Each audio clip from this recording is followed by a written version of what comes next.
Bonjour mes chers leaders et bienvenue chez Sultan. Ici, on va parler de immobilier. Et aujourd'hui, on va parler de viager car c'est quelque chose qui n'est pas vraiment bien connu chez les clients. Et j'ai invité un expert dans ce domaine, Guillaume Thomas. Bonjour. Merci à toi déjà Sultan pour l'invitation. Après, expert c'est bien un bien grand mot, mais bon. Mais bon, Mais je sais que tu as suffisamment Ouais.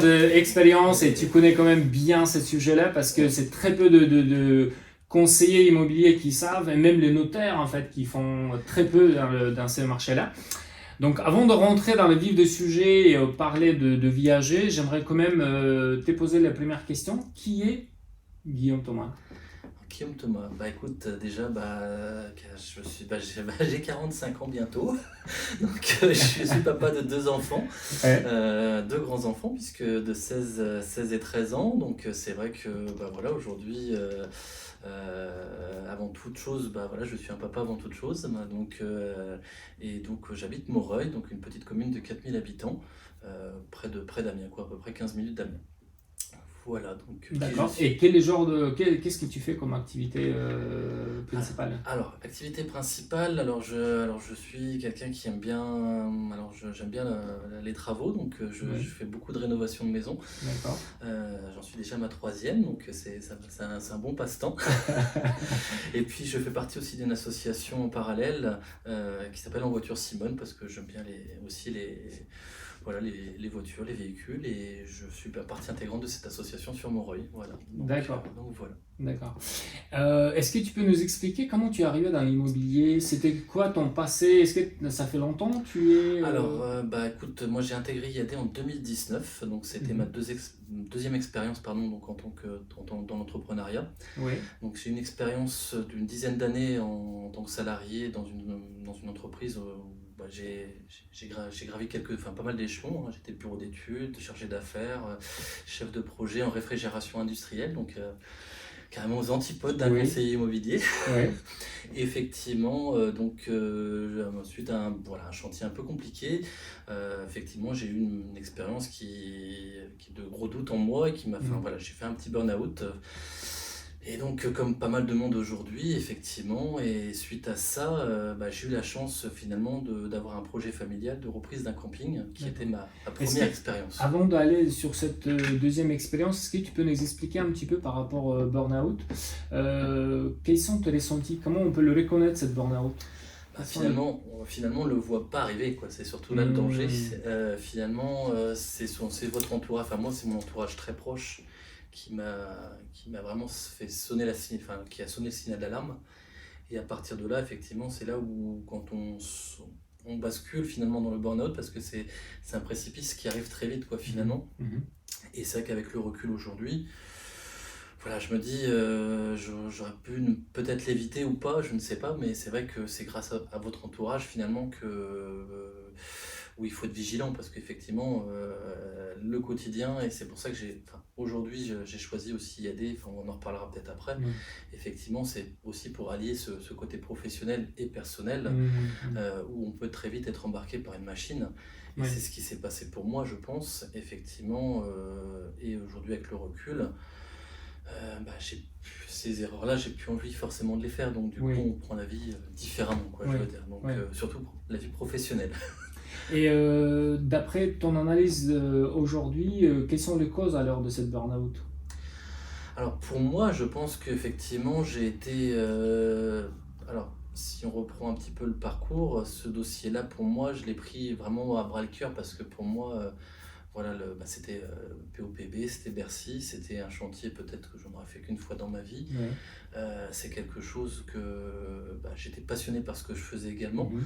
Et c'est vrai que finalement, quand on est passionné par quelque chose, on ne voit pas forcément les dangers. Oui. Oui. Et par rapport à ça, et c'est vrai que la confiance que m'avait mis mon entreprise pour cet énorme chantier, hein, qui monopolisait beaucoup de ressources, euh, c'est vrai qu'à un moment donné, bon, je ne peux pas reprendre tous les détails, mais c'est vrai que c'était un dossier compliqué dans le sens où la solution technique n'était pas fonctionnelle, et que Mhm. en fin de compte, j'étais à l'opposé du bureau technique.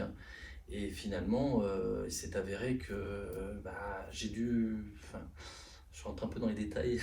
Tu étais inspiré par le boulot, par le travail? En fin de compte, c'est que, si tu préfères, c'est que c'était un dossier tellement complexe qu'il fallait avoir fini avant même d'avoir commencé le chantier, il fallait l'avoir quasiment terminé. Oui.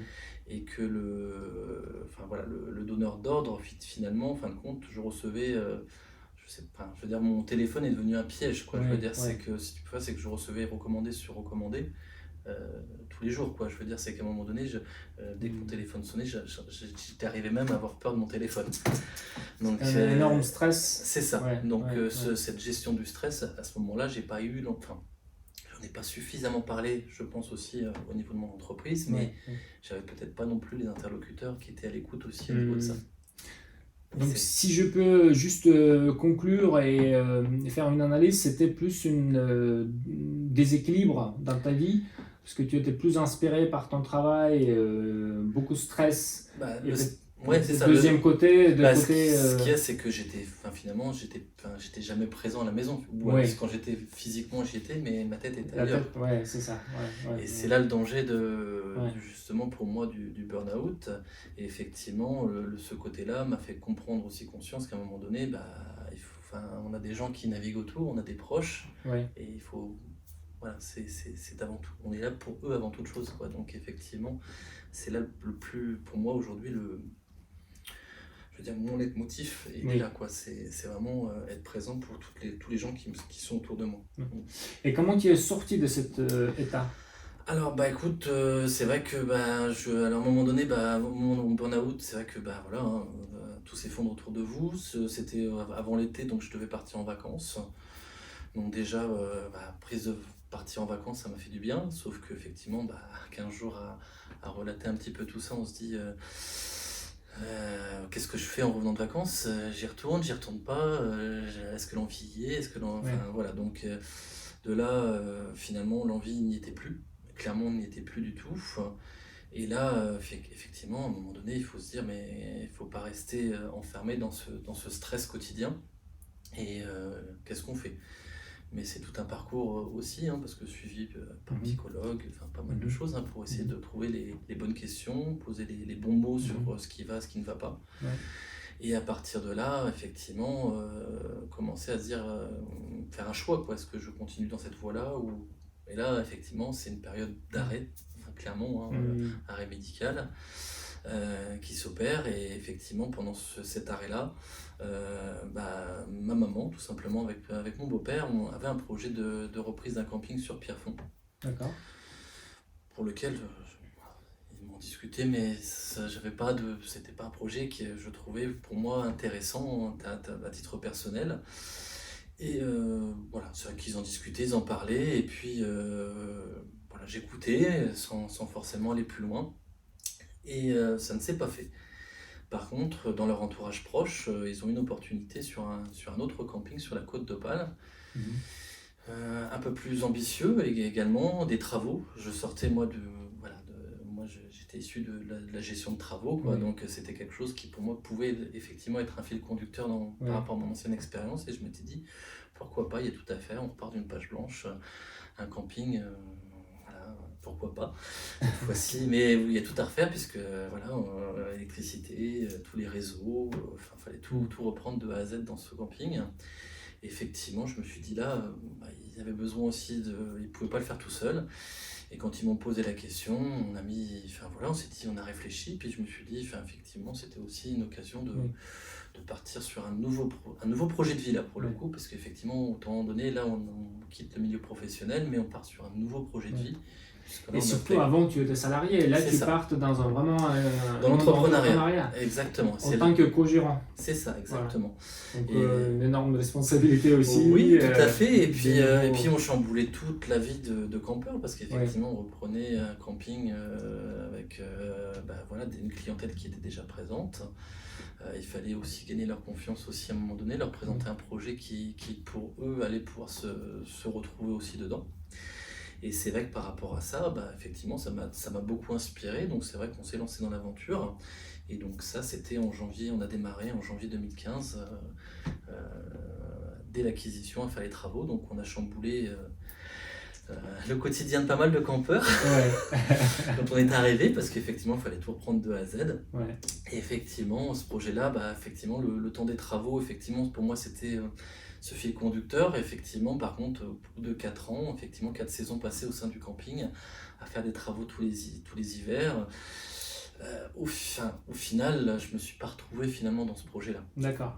Parce qu'effectivement, c'était compliqué finalement d'allier la vie de famille avec ce projet de camping. D'accord. Parce qu'effectivement, là pour le coup, on vit avec ses clients. Ouais. Donc, encore une fois, tu voulais chercher Chercher ma voie. ta voie Ouais. où tu pourrais te permettre en fait d'équilibrer, d'avoir Cet équilibre entre une vie le travail. familiale et Exactement. puis voilà, entre Tout le à fait. travail. Ok.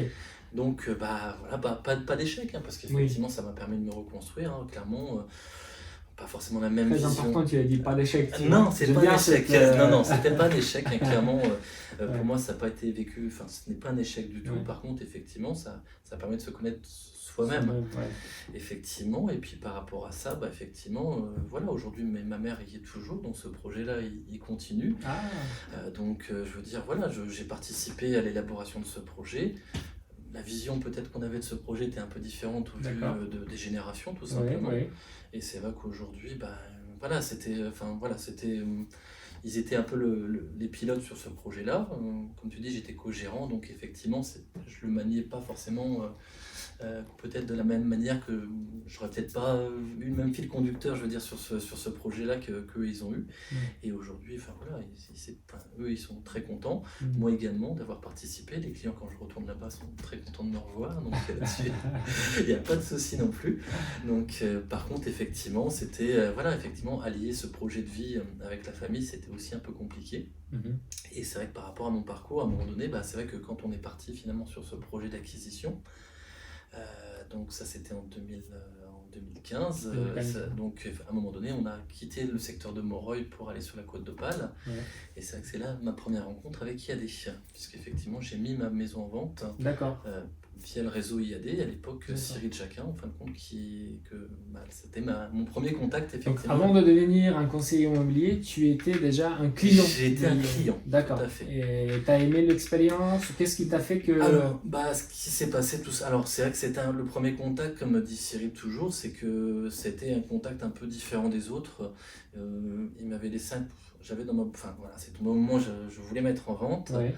Et un jour, je faisais les allers-retours à la côte Moreuil régulier, parce qu'on a mis en vente, ma femme a continué 1 an, on est resté 1 an à distance, donc c'était un peu compliqué ce passage-là. Et donc je voulais quelqu'un qui s'occupe, justement, je voulais pas laisser ma femme toute seule vis-à-vis d'acquéreurs potentiels ou vis-à-vis pour gérer la vente, donc c'est vrai qu'il nous fallait quelqu'un. Et c'est vrai que Cyril, dans son approche, a été complètement... différent. Le premier contact, effectivement, c'était une petite carte qu'il avait laissée dans la boîte aux lettres, donc c'est vrai que j'avais trouvé l'accroche très sympathique et complètement à l'opposé de ce qu'on pouvait rencontrer habituellement. Et c'est vrai que tout simplement on l'a contacté et c'est naturellement finalement que alors c'est vrai que je l'ai mis en concurrence, clairement, j'ai appelé d'autres agences. Mais c'est vrai que dans sa manière, dans ses explications, dans son rendu d'estimation, c'était tellement bien ficelé, bien cadré que clairement, c'était tout naturellement que je lui ai confié mon bien à vente. D'accord. Donc j'étais pas là, mais au moins je savais qu'il était dans de bonnes mains. Ouais. donc il a géré vraiment de A jusqu'à Z. Et c'est vrai qu'aujourd'hui, puis voilà, comme je dis, j'en serais toujours redevable d'avoir justement m'avoir aidé à ce moment-là, justement de ma vie, justement à tourner une petite page, puisqu'effectivement on a quitté Moreuil. Et comment après tu as choisi IAD, comment tu as eu cette idée de rejoindre en fait le réseau et de devenir toi-même quelqu'un de différent? C'est justement, comme je disais, donc l'épisode camping, à un moment donné, effectivement, comme je t'ai dit tout à l'heure, ça ne me convenait pas finalement, il fallait que je trouve autre chose. Je l'ai questionné pour un autre job, qui était celui plutôt de diagnostic, tout à fait, parce qu'effectivement mon cursus de formation était un peu plus proche.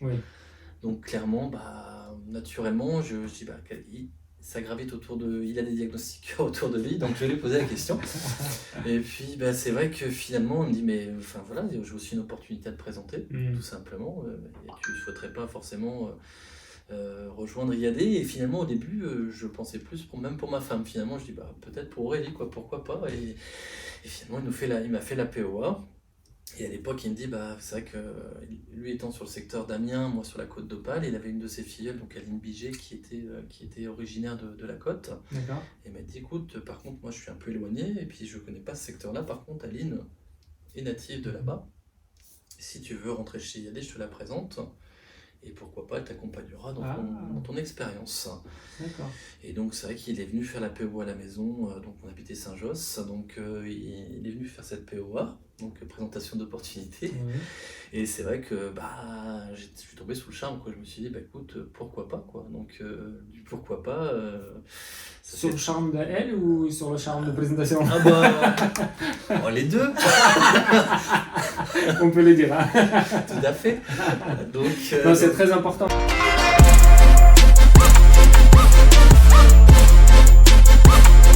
Est-ce que tu peux nous dire, est-ce que tu as retrouvé cet équilibre de ta vie personnelle et ta vie professionnelle en rejoignant et en tant que conseiller immobilier chez IAD? Tout à fait. Ben justement, c'est vrai que voilà, dans cette présentation, effectivement, bah, il y avait ce côté effectivement d'objectifs professionnels, mais aussi d'objectifs de vie personnelle. Et c'est ce que c'est attaché justement dans la présentation à m'informer, enfin voilà, à m'indiquer Cyril, hein, parce qu'effectivement, je lui avais fait part, effectivement, il connaissait aussi mon parcours, quoi, je veux dire, effectivement, puisqu'il avait eu connaissance un petit peu de tout ce qui s'était passé. Et c'est vrai que, bah, écoute, je me retrouvais vraiment dans ce qu'il me disait, quoi, effectivement, de pouvoir allier ce côté perso, ce côté professionnel, et d'essayer de toujours avancer ces deux objectifs en parallèle l'un de l'autre, mais toujours en essayant de trouver, de garder cet équilibre où il n'y en a pas un qui passe l'un au-dessus de l'autre, effectivement, parce qu'effectivement, il faut... Voilà, faut pas que le côté perso prenne le dessus non plus sur le côté pro, parce qu'effectivement il faut avancer aussi dans le côté pro, mais inversement, il est vrai, quoi, faut pas non plus trop déborder sur ce côté-là. Et c'est vrai qu'aujourd'hui, avec le recul, donc voilà, c'était en 2019 que j'ai fait ce premier pas chez IAD. Voilà, on est en 2024 et voilà, aujourd'hui, après 5 ans quasiment, voilà, enfin oui, voilà, ça passe tellement vite que voilà, aujourd'hui je ne regrette vraiment pas ce choix, parce qu'effectivement ça m'a permis de trouver vraiment cet équilibre, de me garder du temps dans ce que j'aime faire, comme je te disais, bah, les travaux, ça demande aussi du temps, de m'occuper de mes enfants, parce que c'était quelque chose que voilà, à un moment je les ai un peu mis de côté à un moment donné, et aujourd'hui j'ai voulu rattraper un petit peu peut-être ce que j'ai pas pu faire pendant un moment.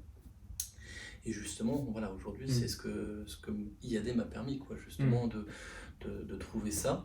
Et puis aussi se créer, entre guillemets, bah, je veux dire, enfin voilà, aujourd'hui, je développe aussi, aussi une équipe.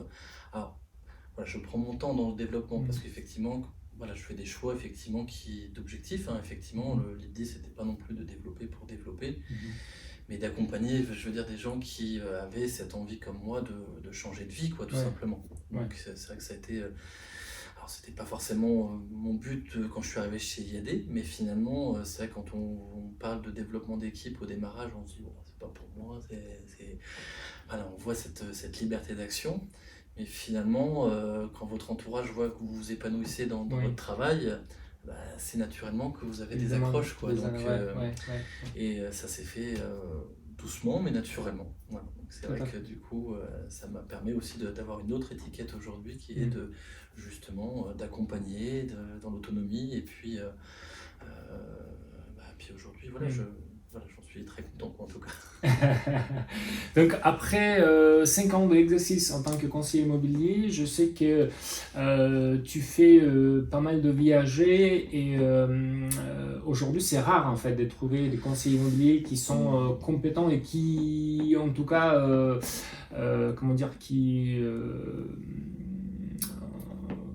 peu navigué dans ce domaine de viager. Peux-tu nous dire pourquoi le viager était tellement mal vu ou mal Bon, compris? on va faire un petit parallèle rapide avec Ouais. peut-être le film Viager, parce qu'effectivement, c'est peut-être une caricature, mais ça a marqué comme pas mal l'esprit des gens, effectivement. Donc c'est vrai que quand on aborde le viager, c'est souvent le Oui. premier appel qu'on va vous faire. Donc effectivement, voilà. Mais finalement, quand on discute avec les gens, il y a un réel besoin qui est derrière, en fin de compte. Donc c'est là où il faut être effectivement à l'écoute. On n'est plus dans une vente traditionnelle, on accompagne les gens dans un projet également de vie, Oui. qui est celui de mieux vieillir, quoi, tout Oui. simplement. Oui. Donc on n'est pas là, entre guillemets, pour trouver un acquéreur. C'est pour ça que même on travaille différemment la partie annonce.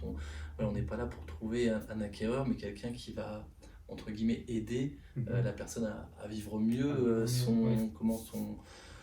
son statut de senior, parce qu'effectivement aujourd'hui la vie est compliquée pour tout un chacun, et c'est vrai que pour les seniors, pour qu'ils se retrouvent des fois isolés, ça peut être aussi une solution, un appel d'air, mais pour ça il faut en discuter avec eux, il faut les écouter, savoir quels sont leurs réels besoins, et c'est vrai que c'est l'élément essentiel d'un viager, c'est savoir justement écouter le besoin de la personne qu'on en a en face de soi, quoi. Et quels sont les avantages alors pour les vendeurs, pour ces seniors? Ces seniors aujourd'hui, quand on discute avec eux, effectivement, des fois ils disent alors qu'est-ce que je fais, je dois vendre ma maison, ou est-ce que je... Voilà, ils savent pas, ils sont ils sont à un carrefour de leur vie où ils ont deux choix qui se présentent. Ils sont souvent malheureusement, pour la plupart souvent seuls, parce qu'on arrive, moi la moitié des viagers pour lesquels, même un peu plus, où j'interviens sur des personnes âgées qui sont toutes seules. Donc ça veut dire que soit les enfants sont loin, soit ils n'ont pas du tout d'enfants. Donc ça veut dire que aujourd'hui j'ai un bien immobilier, je n'arrive plus forcément à boucler les fins de mois correctement, ou tout coûte cher, l'énergie, les courses, on entend plein de choses parler, plein de choses qui viennent en considération. Et aujourd'hui ils se disent aujourd'hui ma maison c'est un poids, c'est un fardeau, qu'est-ce que je fais? Je la vends pour trouver plus petit, ou éventuellement une maison de retraite ou quoi que ce soit, ou je souhaite garder ma maison. Et c'est vrai que certains sont, c'est quand on les entend parler, finalement vendre leur maison c'est très très dur pour eux. Ils sont très attachés, et c'est vrai que pour ces personnes-là, à un moment donné, quand on discute avec eux, effectivement on propose cette idée de viager, pourquoi pas. Ça qui ne connaissent pas forcément comment ça se passe un viager. Ils ont également des doutes, parce qu'en fonction des secteurs, c'est vrai qu'on se dit, en pleine campagne, est-ce que le viager est possible? Je ne suis pas à la ville, je ne suis pas sur la côte. Finalement, effectivement, le viager, il est possible partout, il est envisageable partout. Je veux dire, aujourd'hui, c'est justement, comme on dit, l'acheteur du viager n'est pas là pour forcément acheter la maison. Parce qu'effectivement, dans la tête des gens, on dit on achète la maison, c'est un achat. Le viager, c'est une solution, je veux dire aussi, côté vendeur, de vivre mieux, et côté acquéreur, c'est entre guillemets ce qu'on peut appeler un placement plutôt financier, parce qu'effectivement la maison n'en profite pas tout de suite. Donc le but, c'est pas acheter la maison pour acheter un bien immobilier traditionnellement. On l'achète, on le met en location, on l'achète pour soi. On va chez le notaire, c'est direct. Un viager, c'est une vision vraiment à long terme. C'est une vision pour l'avenir, pour la retraite, c'est une manière de préparer aussi le futur pour les acquéreurs. Donc du coup, pour revenir juste aux avantages de vendeurs, donc un de leurs avantages, qui, si j'ai bien compris, qu'ils peuvent rester habités dedans toujours, en fait, et avoir une rentrée d'argent pour mieux vivre. Voilà, l'idée de base, effectivement, c'est un contrat qui va être gagnant-gagnant, clairement, parce qu'effectivement, l'idée, c'est que le vendeur, il reste chez lui. Tout à fait. Ça veut dire que je peux rester chez moi. En contrepartie, effectivement, de rester chez moi, par contre, je perds ce qu'on appelle la nue propriété. Donc ça veut dire que quelque part, je ne suis plus propriétaire des murs. Par contre, j'en garde l'usage, tout simplement. Donc ça veut dire que je peux continuer à vivre ma vie de tous les jours, avec toutes mes habitudes. Et à partir de là, il n'y a pas de gros chamboulements, si ce n'est le fait que, effectivement, j'ai perdu la nue propriété, mais au profit de mon amélioration de mon train de vie, puisqu'effectivement, contrepartie, alors différents choix vont s'opérer, ça on discute avec les différentes personnes qui ont le choix effectivement d'articuler un bouquet et une rente, Ouais, à nous de trouver le bon équilibre justement par rapport aux besoins de la personne. Donc c'est vrai que chaque cas va être vraiment différent. d'accord. Et l'idée, c'est justement, plus on apprend à connaître la personne en face de soi, plus on va pouvoir articuler un viager qui soit conforme à ses attentes, qui lui permette soit effectivement, en fonction enfin, de soit d'avoir une rente plus importante ou un bouquet pour faire des choses tout de suite, faire des voyages, enfin je veux dire, il y a plein de choses. D'accord, d'accord. Aujourd'hui, il y a tellement de choses possibles avec Ouais. le viager, finalement c'est un contrat un peu à la carte. Donc effectivement, ce contrat, on l'aménage vraiment en fonction de la personne qu'on a En en fonction face de soi. ouais, de son projet, quoi. Exactement. Après, effectivement, ça c'est le point de départ. Hmm. Après, il faut arriver à trouver l'acquéreur qui va aller en face. Oui. Donc c'est vrai que là, l'acquéreur qui va aller en face, effectivement, pour lui, qu'est-ce que c'est d'acheter en viager? C'est, voilà, aujourd'hui, il y a des profils qui se dégagent, effectivement, comme tout projet. Effectivement, aujourd'hui, l'acquéreur potentiel en viager, enfin, c'est une personne, je veux dire, voilà, qui a environ 45-50 ans, quoi, tout simplement, si on parle de profil. Pourquoi? Parce que souvent, c'est l'âge où on a terminé de payer sa résidence principale, tout simplement. Et puis, on pense à quoi? Voilà, j'ai acheté ma maison, demain, qu'est-ce que je fais? J'investis sur différents projets, produits financiers. Enfin, voilà, qu'est-ce que je fais de cette... voilà, j'ai fini de payer, j'ai des rentrées d'argent tous les mois. Qu'est-ce que je peux faire avec? Et là, effectivement, le côté viager, c'est effectivement, c'est ce côté, entre guillemets, aussi gagnant-gagnant. Donc, effectivement, quand on explique ce côté gagnant-gagnant à ces personnes-là, effectivement, ils font, entre guillemets, c'est un produit. On va parler un peu, voilà, de produit de placement, clairement, de financier, puisqu'effectivement, on va plutôt le comparer, le viager, à un produit de placement, si vous préférez, pour les acquéreurs, parce qu'effectivement, ils ne vont pas avoir l'usage du bien tout de suite. Donc ça veut dire que comme une assurance vie, comme un produit d'une retraite, enfin un plan épargne retraite, ça veut dire que vous allez effectivement tous les mois verser une rente viagère à quelqu'un, donc qui va être ce qu'on appelle le crédit rentier. Donc ça veut dire que clairement, elle va avoir entre guillemets une personne qu'elle va aider tout. En plus, voilà, c'est le côté bénéfique de la chose, c'est que cet argent, il a une cause, quoi. Je veux dire derrière, c'est qu'il va aider vraiment à mieux vivre au niveau de la personne qui va au niveau du viager, quoi. C'est vraiment une entente entre les deux parties. Et à partir de là, c'est vrai que, comme on dit, ce placement-là, je veux dire, il a une fin à la fois effectivement de préparer sa retraite, mais il a une autre fin qui est celle d'aider aussi quelqu'un en face de soi. D'accord. Et c'est vrai que c'est le côté gagnant-gagnant du pari du viager. Effectivement, il y a toujours ce côté... voilà, combien de temps ça...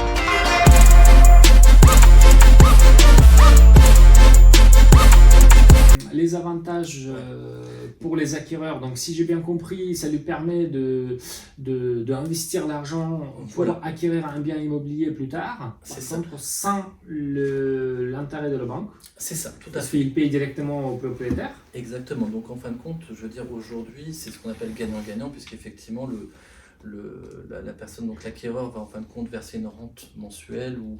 Tout dépendra comment on articule, parce que là aussi on peut payer, enfin voilà, la rente peut être articulée de différentes manières. Mais l'idée, effectivement, c'est ça, c'est qu'aujourd'hui, ça reste, enfin voilà, au lieu d'avoir un produit financier qui est impersonnel, je veux dire, on ne sait pas ce que demain font avec notre argent, les petites banques ou ces choses-là, là on sait que directement on va aller aider une personne. Oui. Mieux vivre. À mieux vivre. Donc c'est vrai que cet équilibre, il est là. Après, effectivement, certains vont avoir le doute, parce qu'ils vont se dire, je joue avec, entre guillemets, une personne sur sa longévité. Alors c'est vrai que c'est ce côté-là où il faut en faire un petit peu abstraction, parce qu'effectivement, voilà, l'idée de départ, c'est justement la personne, elle a un besoin derrière, finalement, c'est juste de mieux vivre, de bien vivre sa retraite. Oui. Donc effectivement, ce côté effectivement de jouer avec une longévité, la personne... en viager, elle l'a déjà interprété, puisque elle, c'est une solution pour elle d'être accompagnée dans sa fin de vie, quoi, tout simplement. Donc effectivement, clairement, il ne faut pas avoir de doute vis-à-vis de ça. C'est que finalement, on est vraiment sur ce qu'on appelle un contrat gagnant-gagnant. D'accord. Et c'est vrai que cet équilibre, on l'articule chez le notaire, effectivement, comme une vente traditionnelle autour d'une vente. Et en fin de compte, le viager, si on résume bien, finalement, ça reste une vente traditionnelle qui va se finaliser chez le notaire, mais en fin de compte, les modalités de paiement sont différentes, tout simplement.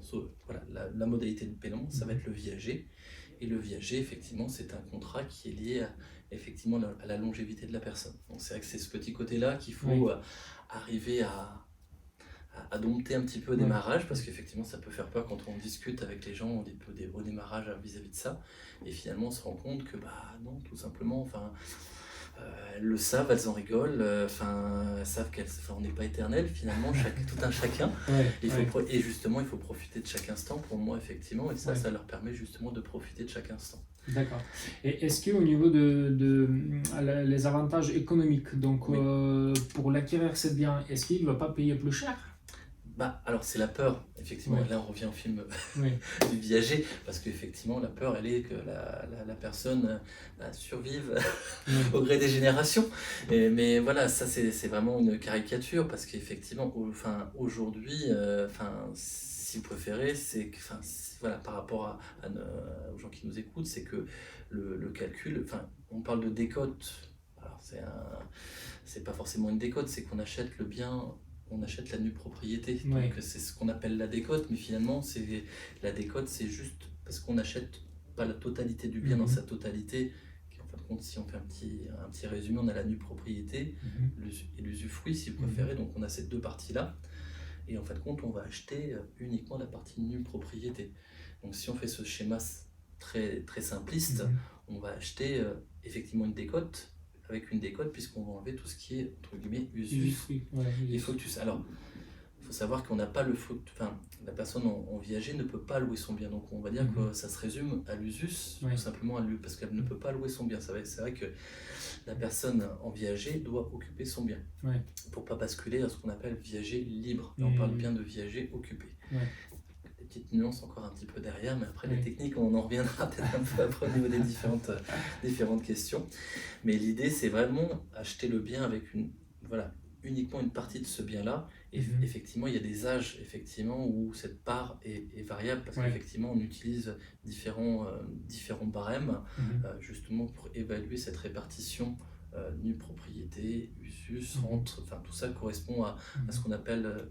Dans le jargon, on a différents barèmes, et effectivement, par rapport à ça, ça nous permet de trouver l'équilibre en fonction de l'âge des personnes, le montant de l'estimation qui a été faite, on retrouve un équilibre entre la valeur de la nue propriété, la valeur de l'usus, le taux de rente mensuel ou annuel, et à partir de là, on articule pour l'acquéreur, parce qu'effectivement, l'idée, c'est que l'acquéreur qui soit derrière, il achète justement un bien avec... loin de lui cet esprit de dire je vais payer 2-3 fois le prix de la maison, parce qu'effectivement si on regarde vraiment dans le détail tous les calculs, on s'aperçoit que la personne, on paye, avec une décote, si la personne atteint l'âge limite, si on doit parler vraiment franchement par rapport à sa longévité, à son espérance de vie. Donc effectivement, à chaque tranche d'âge, on a entre guillemets une espérance de vie. Effectivement, certains vont aller au-delà, certains iront en dessous. Ça, on ne maîtrise pas, on ne connaît pas, c'est la vie, c'est ce contrat effectivement de viager. Par contre, dans l'absolu, ça veut dire que si la personne atteint son espérance de vie, on va avoir acheté le bien tel qu'on l'a configuré dans le contrat de viager, avec une décote. Donc ça veut dire qu'en général, elle est aux alentours de 50%. Ça veut dire que si la personne atteint l'espérance de vie logique, on a acheté, entre guillemets, le bien si je fais une rapide traversée, 50% du prix, je veux dire globalement, effectivement, il faudrait dire qu'il faudrait qu'il se passe le même laps de temps encore après derrière pour repayer l'équivalent de 100% du prix, mais sachant que, je veux dire, le prix va évoluer au fur et à mesure du temps également, donc c'est un calcul assez complexe, et finalement, dans les faits, on voit bien que, c'est... À part un mauvais calcul de départ, on va dire comme un mauvais achat immobilier aussi, je veux dire, on peut avoir acheté un bien trop cher aussi de manière traditionnelle, ça on l'a déjà remarqué malheureusement quand on fait des estimations. Il peut se passer effectivement. C'est que bénéfice alors pour l'acquéreur, parce que déjà il achète avec une. C'est pas bénéfice, c'est gagnant-gagnant. C'est gagnant-gagnant, C'est gagnant-gagnant. Parce qu'il achète déjà avec une décote. En plus, il ne paye pas les taux, les intérêts pour les banques. Voilà, alors à l'inverse, il va quand même payer les taxes foncières, ces petites choses-là. Donc c'est vrai que je veux dire qu'on va. Et en plus, par exemple, s'il doit attendre 10 ans ou 15 ans, en moyenne, on a à peu près 2-3% d'augmentation de prix pour l'immobilier. Et des taux d'intérêt. Donc, 10 ans, dans 15 ans, C'est ça. il peut avoir 30% de plus-value sur sa maison. C'est ça. Donc c'est pour ça que le calcul aujourd'hui, la peur de dire je vais l'acheter trop cher, effectivement, il faut prendre le recul. Voilà, effectivement, c'est le premier réflexe qu'on peut tous avoir. Finalement, c'est tout à fait logique. Mais quand on explique bien les choses, on se rend bien compte qu'effectivement, ce doute-là, il s'estompe rapidement. Ouais. Mais après, il faut vraiment travailler les choses. Et effectivement, le profil de l'acquéreur est important. Et comme je te le disais tout à l'heure, pourquoi 45 ans? C'est qu'aujourd'hui, on va dire que la moyenne des vendeurs en viager, elle est entre 70 et 75 ans. Voilà, c'est à peu près la moyenne. Et la moyenne des acquéreurs va être également de 45-50 ans parce qu'effectivement, potentiellement, espérance de vie entre 15 et 20 ans, tout simplement, sur cette tranche d'âge. Et potentiellement, au bout de 15-20 ans, vous arrivez à la retraite. Donc on est vraiment dans ce côté, je prépare ma retraite de demain. Et finalement, on se rend compte que les acquéreurs de viager, souvent, n'habitent jamais le bien, puisqu'effectivement, ils le revendent. À terme, en général, comme je disais, ça reste un produit vraiment financier de placement d'argent. Ça veut dire qu'effectivement, à la fin, qu'est-ce que je fais? La personne, effectivement, on arrive à la fin du viager quand la personne décède. Ça veut dire que là, vous récupérez le bien dans son intégralité. À partir de là, effectivement, soit vous pouvez y habiter, soit vous le revendez. Et effectivement, la plupart des gens vont aller sur la revente, tout simplement. Pourquoi? Parce qu'effectivement, à la base, ça restait, un produit de placement, pour préparer sa retraite. Parce qu'effectivement, ils ont leur maison, ils vivent chez eux. Et potentiellement, ça va les aider, eux, alors peut-être pour la famille, tout simplement, ou autre chose, tout autre projet. Et après, il faut savoir qu'effectivement, même un viager peut être vendu au cours du viager de toute façon. Donc il n'y a pas de limite finalement à ce viager. Il faut juste être bien informé, prendre les bonnes informations, bien accompagné, être bien accompagné. Et à partir de là, on est là pour répondre aux différentes interrogations. Et en plus, derrière, le contrat de viager est protecteur vis-à-vis du vendeur. Parce qu'effectivement, le vendeur va être chez lui, il va devoir toucher une rente. C'est une garantie totale et réelle, ça veut dire que c'est comme une hypothèque. Oui. Si l'acquéreur ne paye plus, effectivement, le vendeur récupère l'intégralité de son bien. Alors effectivement, dans les contrats, il y a quand même quelques petites notifications en fonction de ce qui est versé. Il peut y avoir des aménagements par rapport à ça. Mais encore une fois, c'est vraiment un contrat qui est très protecteur vis-à-vis effectivement du vendeur, parce qu'effectivement, il se retrouve quand même protégé. Ouais. Et l'acquéreur est aussi protégé parce que dans le sens de cet investissement, il ne faut pas oublier que c'est des personnes âgées. Et c'est vrai que c'est leur maison. S'ils sont restés et qu'ils veulent rester dans leur maison, c'est qu'ils sont attachés à cette maison, donc ils y prennent soin. Et c'est vrai que souvent, la crainte souvent des acquéreurs, c'est comment je vais retrouver la maison au bout de 10 à 15 ans. Ouais. Et effectivement, là aussi, il faut, entre guillemets, faut avoir confiance. Mais cette confiance, elle s'instaure effectivement parce que vis-à-vis des locataires, vous achetez une maison pour la mettre en location. Les gens ont peur également, puisque comment je vais retrouver ma maison au bout de la fin du bail, ou est-ce que je vais devoir refaire toutes les peintures, est-ce que je vais devoir faire tout ça? Là, effectivement, la personne, c'est sa maison, quoi. Elle y a mis tout son cœur. Ouais. Et aujourd'hui, vous lui permettez justement de continuer à vivre dans cette maison-là. Et donc, vis-à-vis de ça, alors ça peut être vieillot peut-être, effectivement, mais par contre, derrière, on voit bien qu'au niveau entretien, les maisons sont toujours entretenues. On a très peu de... la maison ne va pas être dégradée. Effectivement, la maison, elle va être... Derrière, il y a un attachement émotionnel. Il y a cet attachement. Et donc, c'est vrai qu'on a plus ce côté de peur du locataire, effectivement, qui peut mettre à mal votre bien immobilier. Là, pour le coup, c'est quelqu'un qui... ça reste sa maison de cœur, même si... Effectivement, il y a eu un choix à un moment donné de la revendre qui était lié justement à améliorer son quotidien. Derrière, ça reste leur maison dans leur tête jusqu'au bout, quoi. Donc effectivement, par rapport à ça, c'est toujours bien. Donc aujourd'hui, avec cette situation économique, ça peut être que bénéfique pour les vendeurs en fait d'avoir une potentielle augmentation de leur pouvoir d'achat. Alors ça c'est vraiment le premier atout. Après il y a aussi ce côté je veux faire aussi une donation du vivant. D'accord, oui. Alors ça c'est effectivement en termes d'imposition aussi il y a des avantages, quoi. Il y a des avantages, la rente elle est pas, à partir de 70 ans, vous avez aussi des décotes. C'est pour ça que l'âge moyen arrive à partir de 70 ans. Bon, il y a des petits côtés techniques un petit peu à appréhender, mais effectivement, une rente n'est pas, je veux dire, n'est pas fiscalement, elle n'est pas imposée de la même manière qu'un loyer, comme quoi.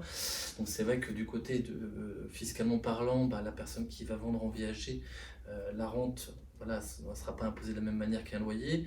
Derrière, elle n'aura plus la taxe foncière à régler également, donc du coup, ça lui fera aussi une charge annuelle en moins.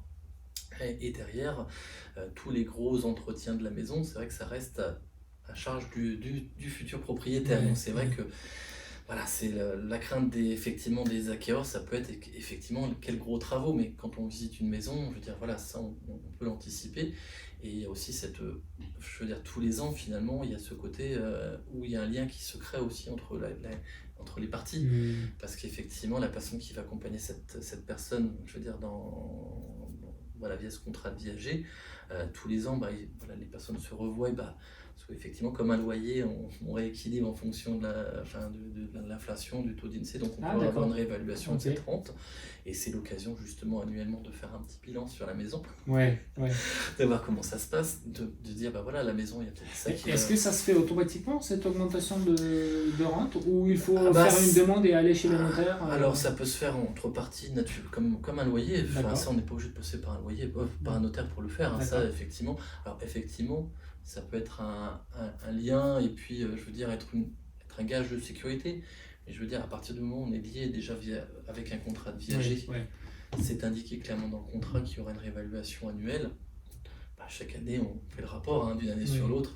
Alors la première année peut-être on explique le mécanisme, mais après ça se fait quasiment automatiquement. Je veux dire, il n'y a pas de gros problème par rapport à ça. Ça c'est pas c'est comme un loyer avec des locataires, quoi. Je veux dire, ça s'articule de la même manière, quoi. Je veux dire, il n'y a pas de souci.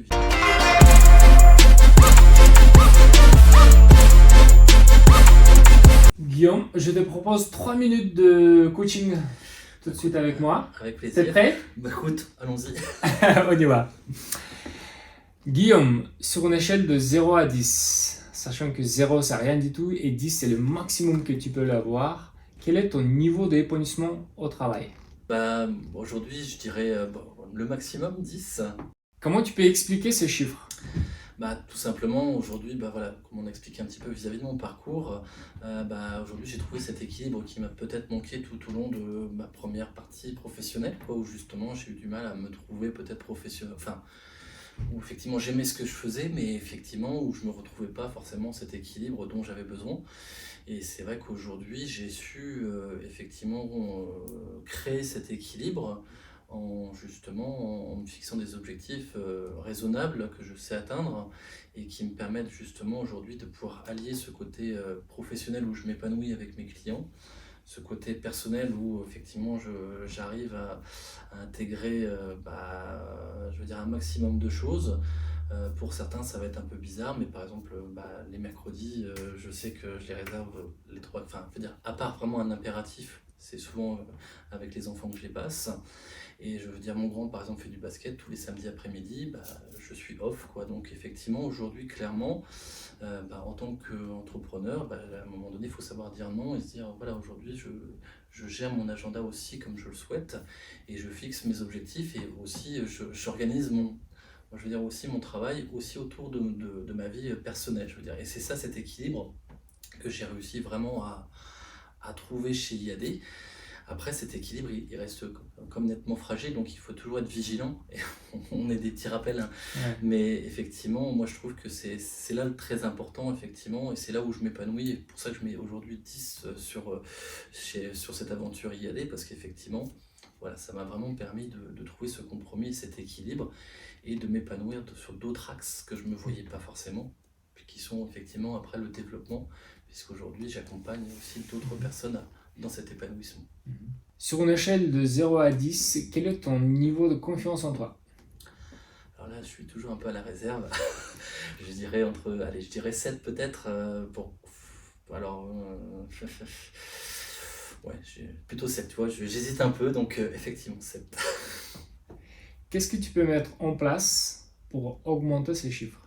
Écoute, là pour le coup, effectivement, alors on a mis en place déjà quelques pas mal de petites choses, hein. Nous, au sein de l'équipe, hein, effectivement, puisqu'on a des rendez-vous mensuels, on a au niveau de l'équipe justement alors on se crée pas d'obligation. C'est pas le but, mais on se crée quand même un environnement où on arrive à discuter de nos problématiques que l'on peut rencontrer régulièrement, justement parce que effectivement c'est souvent les problématiques qui font qu'on rentre dans comment dire, comment je veux dire ça, on manque de...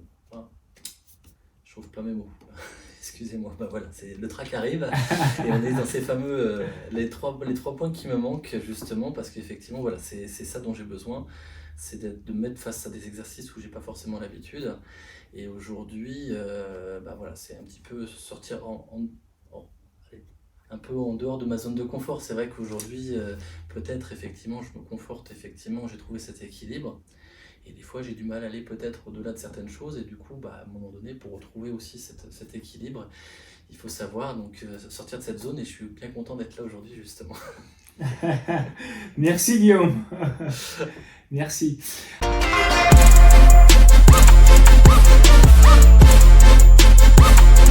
Mes chers amis, nous avons un jeu à vous faire participer. Donc, laissez dans les commentaires, est-ce que vous connaissez déjà le système de Viager?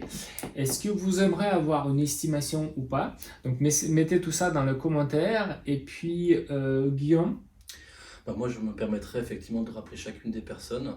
Et effectivement, s'ils ont des questions à aborder, parce que parler d'estimation, mais je veux dire, une estimation, ça reste une estimation normale, mais l'idée, c'est effectivement d'expliquer, parce qu'effectivement, il faut comprendre le viager avant de partir sur une vente en viager, parce qu'après, une estimation, ça restera avec notre outil, un avis de valeur, voilà, comme on a l'habitude de les travailler chez IAD avec toutes les informations, ça c'est clair, mais après l'idée c'est vraiment de vous expliquer en détail et voilà, qu'est-ce qui peut vous gêner effectivement demain pour faire un viager, ça y a pas de souci.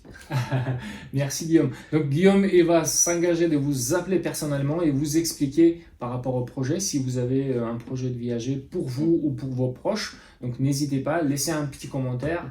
J'espère que vous avez aimé cette vidéo et que nous allons tous grandir ensemble. Je vous dis bye bye et à la prochaine. Ça va ?